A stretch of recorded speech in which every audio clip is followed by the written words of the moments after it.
I have been asked to be the spokesman for this Allied Expeditionary Force in saying a word of introduction to what you're about to see. It is a story of the Nazi defeat on the Western Front. So far as possible, the editors have made it an account of the really important men in this campaign. I mean the enlisted soldiers, sailors, and airmen that fought through every obstacle to victory. Of course, to tell the whole story would take years, but the theme would be the same. Teamwork wins wars. I mean teamwork among nations, services, and men. All the way down the line, from the GI and the Tommy to us brass hats. Our enemy in this campaign was strong, resourceful, and cunning, but he made a few mistakes. His greatest blunder was this. He thought he could break up our partnership, but we were welded together by fighting for one great cause, into one great team, a team in which you were an indispensable and working member. That spirit of free people, working, fighting, and living together in one great cause, has served us well on the Western Front. We in the field pray that that spirit of comradeship will persist forever among the free peoples of the United Nations.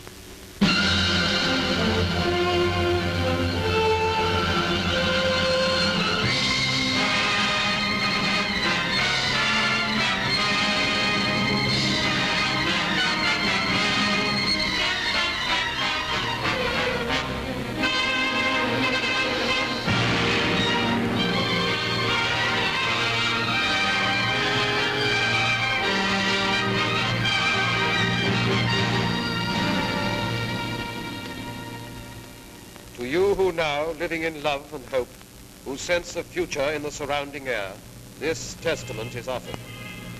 Here you may look on the violent fragments of our age and the once thinness of the little thread that made us then the citizens of freedom. For dark was Europe and the face of man when this begins. The nation had gone mad and struck out everywhere the compass knew. The ebb tide of our honor fell away and left its wreckage on 100 coasts. The German cast his fires about the globe. His strength, drawn from the smoking Saar and Ruhr, lay in our weakness. And at last his conquests smoldered behind the barriers of his arms.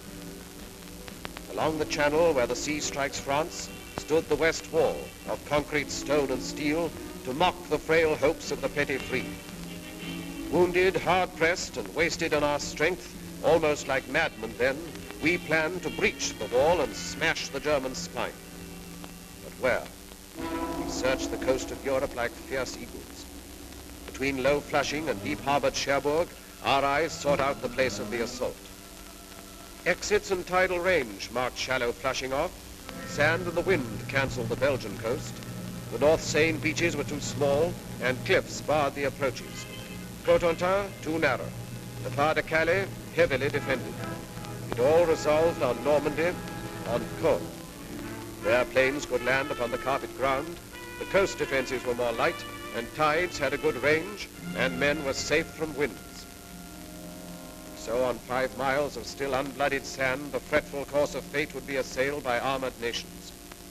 Now our people bent to the construction of a steel array and took the builder's hammer in their hands. It seemed almost as though the sun stood still till our free peoples, full of rage and power, heaved through the air the ponderous spear of war. This is our people's story in their words.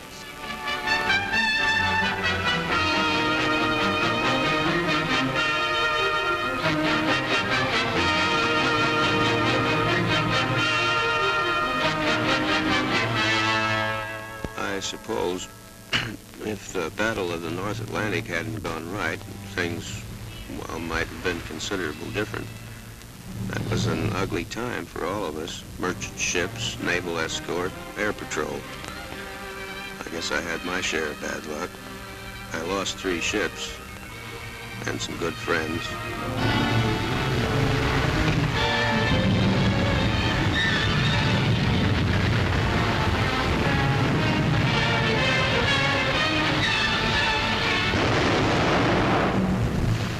I remember reading somewhere that when a seagull comes down on a patch of oil, its feathers stick together and it can't get off the water again. There must have been a lot of dead seagulls around the North Atlantic. Of course, we only saw it happening on the wall map, and yet it was, well, quite real. When I started there, those markers we used reminded me of toys out of some children's game. But soon they became U-boats and ships carrying cargoes, food and supplies and weapons and men to use them.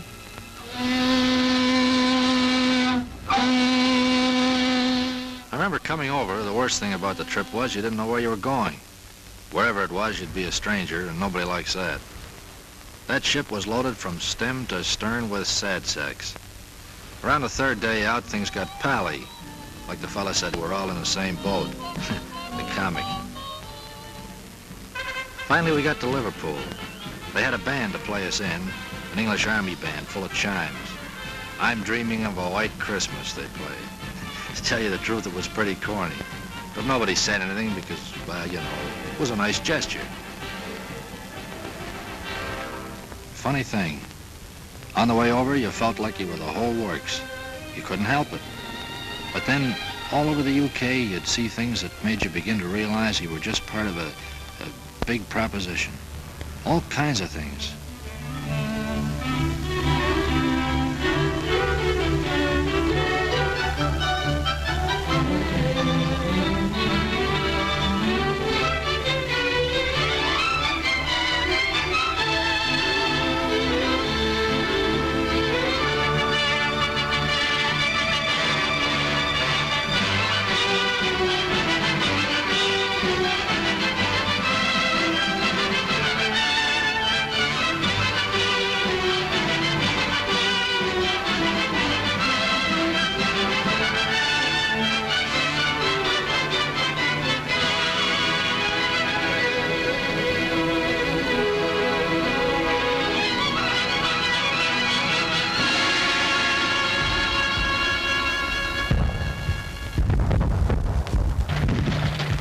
I was a pre-med student at Johns Hopkins in civilian life.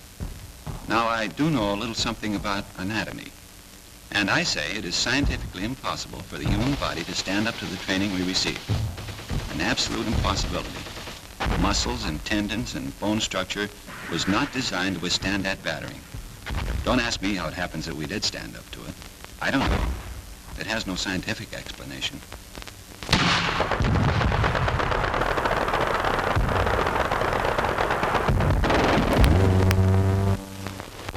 Here, listen to this, out of one of them army pamphlets. To a young man, soldiering in the army of today offers exceptional advantages and opportunities, such as physical training, foreign travel, sport, and many other facilities which are normally denied to those engaged in the majority of civilian occupations. The majority of occupations in civil life become monotonous, to say the least. But in the army, life is so varied that there is little or no prospect of a monotonous or irksome time.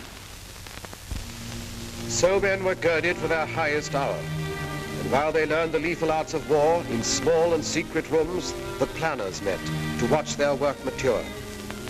Beyond our view, the German, proud and confident, stood calm in deep emplacements on the armored coast. The war was not yet one of men and blood. The weapons were the factories and the maps and voices speaking in the hidden night. Season by season, all our plans advanced, and those few men on whom the mass of war rested with all its weight worked ceaselessly. I used to wonder whether the millions of people doing their various jobs realized they were part of it all, paving the way for the invasion. We kept bashing away at German targets, mostly steel and oil. The Ruhr, Hamburg, Battle of Berlin.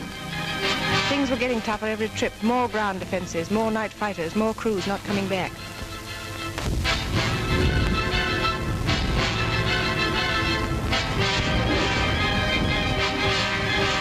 We got away early in the morning. Sometimes we'd see Lancasters coming back. A lot of times we'd stoke up the same targets they did. We beat up aircraft factories, too. It was a D-Luke service, day and night, 24 hours a day. We dropped agents over France. Must be awful to risk your neck and have to keep it secret. One-man submarines, torpedo boats, commandos. We used them all to bring back cups full of sand from the beaches for analysis. It had to be quick drying with a solid clay foundation. It would have to support 30-ton tanks. I must have photographed nearly every field in France. The real job, of course, was the Caen area, but I didn't know that, nor did Jerry. We dropped stuff to the Mackey, arms, ammunition, sabotage materials, and so on. Then went over ourselves and taught them how to use it. We built it to specification, but we hadn't the least idea what kind of a gadget it was. The only name it had was Mulberry. It was vital to know all about the Seine Bay and the tides. And we trained the men to negotiate those tides and landing craft. Wearing down German sea power in preparation for the day. A special study of the weather along the Normandy coast. Miles of wire netting for the beaches. 7,200 tons of petrol per day. With an underwater pipeline to carry it to France. A white star is the emblem of liberation. Triple inoculation for all personnel. New ships pouring from the stocks. Old ships adapted. Listening to the German radio output for fresh intelligence. That was just part of the pre-invasion work. By December 43, the plan itself was set, and we took it to Tehran for final discussion. The three leaders approved the plan. Our Russian forces advancing from the east and invasion from the west. And then the date was set.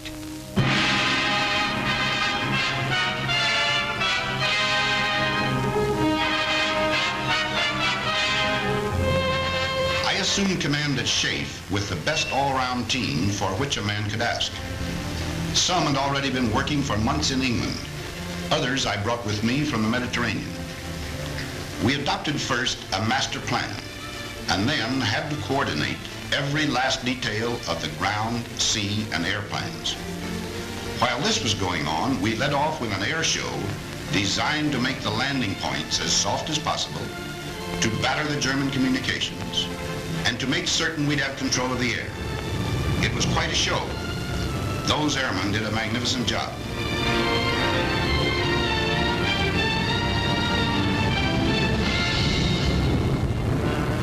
We had Polish, French, Czechs, all sorts in our outfit. They'd natter away in the mess about what they'd been up to. The only word you could ever make out was marshalling yards. Us bombardiers seemed to do nothing but look down on French bridges those days. We used to ask each other, have you cut any good bridges lately? Well, finally, there was only one whole railway bridge left over the Seine between Paris and the sea.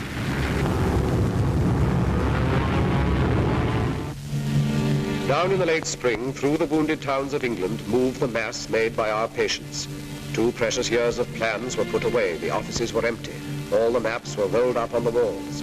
What had been paper at last had come alive. Across the channel, aware of our resolve, with cold contempt, alerted Germans stood beside their guns, and reinforcements rumbled from the Rhine. Their generals were prepared, their might was poised. They looked across the heaving sea and grinned. They would reap harvest of us on the beaches, and even death himself would stand amazed. Yet faint across the groaning of the sea came the thin thunder of a mass of power. Drawn from the great free peoples of the earth, it gathered in the ancient ports of England to crowd upon the steel-encumbered ships.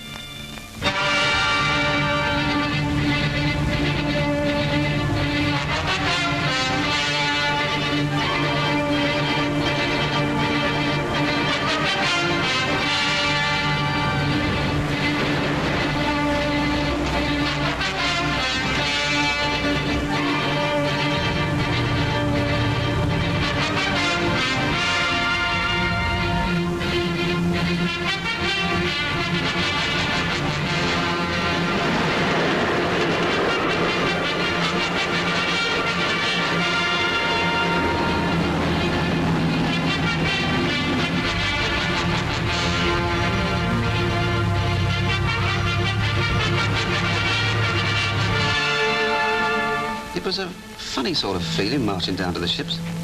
We'd done it plenty of times before, of course, on schemes and that kind of thing. They didn't tell us this was the big show. Might have been just another exercise. Some of the chaps cracked gags.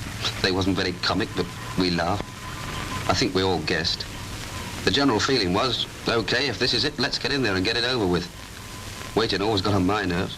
Even waiting for a bus, never could stand it. Well, after a bit, our ship found its place in the middle of all the rest of the stuff. And there we stayed, for days.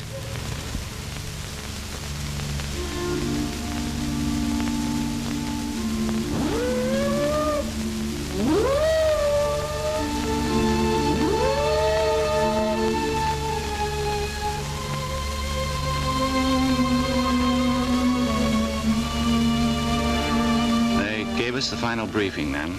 We knew what to do and how. They told us where and when. That's a briefing. I listened to every word. Wrote it down in my head like a record, and it kept playing over and over again. Piece of beach in the morning. Ever since I became a soldier, they were getting me ready for this. Before, there'd been time in front of me, protecting me.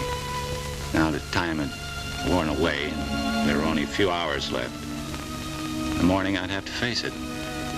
I tried to imagine how much fear I would have, you know, if it would keep me from doing my job. I suppose everybody else was wondering the same thing.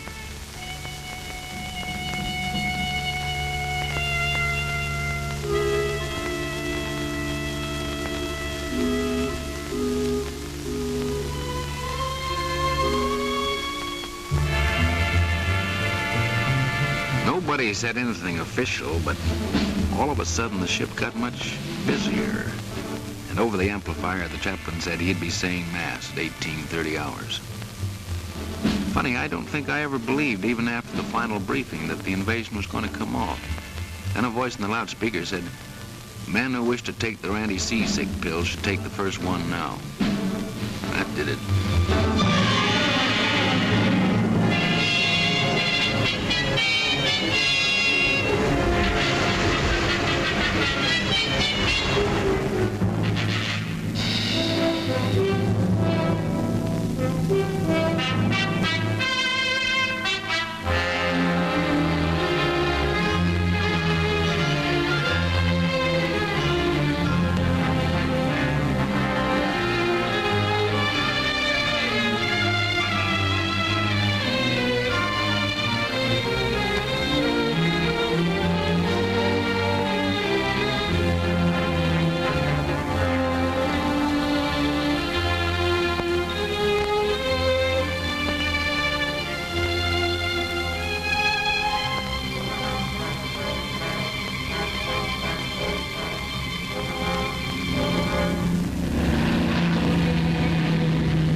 Tugging a glider, the way we always practiced it, except that I've never been in the air with a whole army before.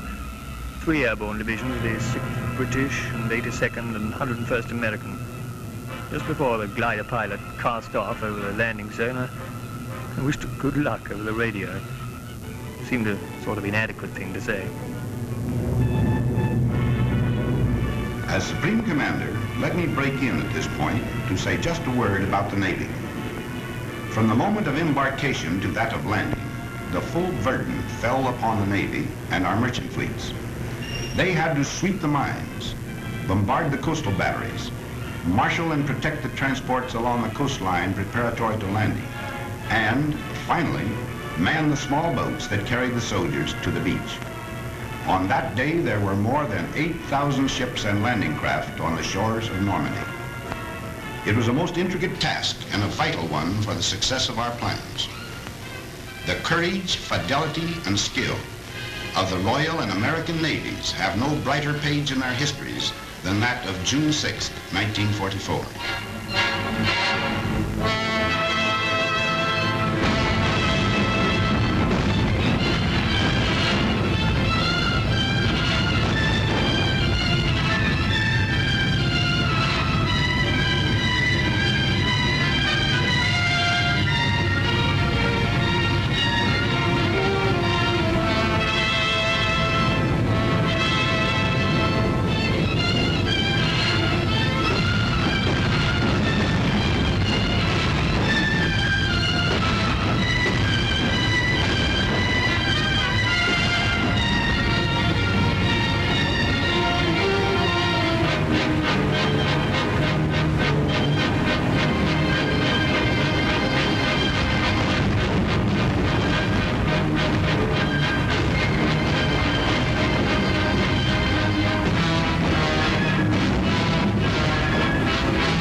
Back in London, only a few people knew. It was a well-kept secret. Around daybreak, we correspondents were called and told to be at the Ministry of Information at 8. Then they told us.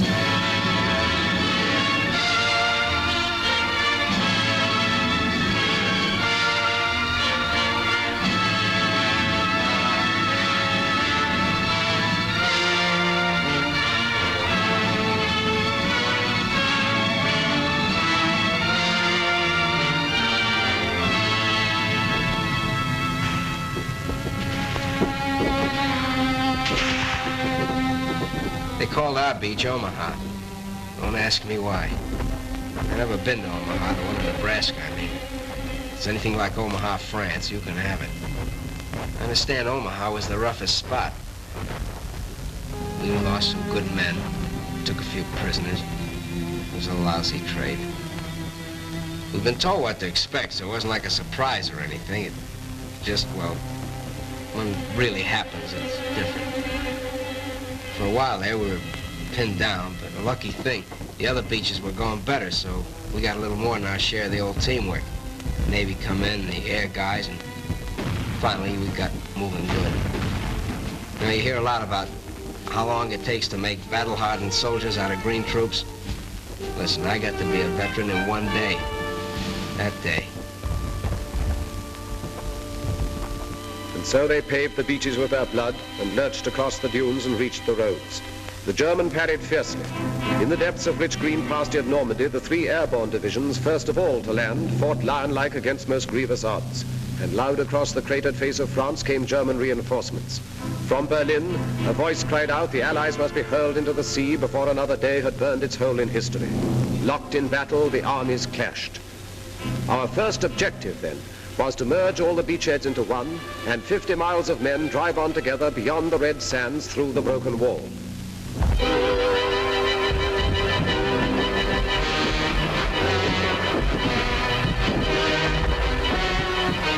Where I was, it wasn't too bad getting ashore. After that it started. We had to fight for every bloody field. It was the same each time. Crawl on your belly, keeping your backside down like you'd been told, chuck in a few hand grenades, then rush them. Sometimes they killed us, but we were killing more of them. The trickiest part was the farms. They were regular little jerry fortresses. If we couldn't manage them on our own, then we'd have to wait while the company commander called back for artillery support.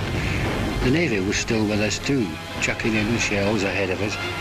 In 3 days we advanced 7 miles. Then we were told to stand fast and dig in.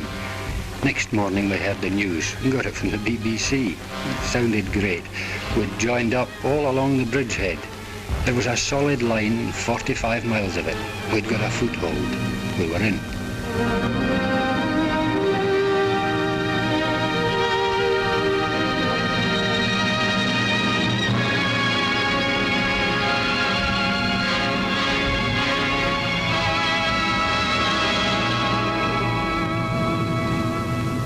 We didn't have to do much navigating to get there. You just followed the convoys. I was doing close support. We waited around, and then the ground troops would whistle us out and told us about some hand target they wanted removed, and then in we go. We were like taxis on a cab ring.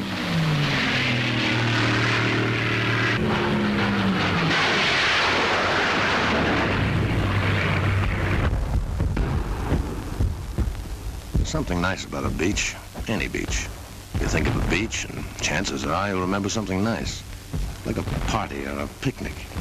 Pals from the old days, girls in bathing suits. But the one I worked, Utah, looked more like a freight yard once we got going. For quite a while, we brought most supplies right over the open beach, like we'd practiced it and like we'd made up as we went along.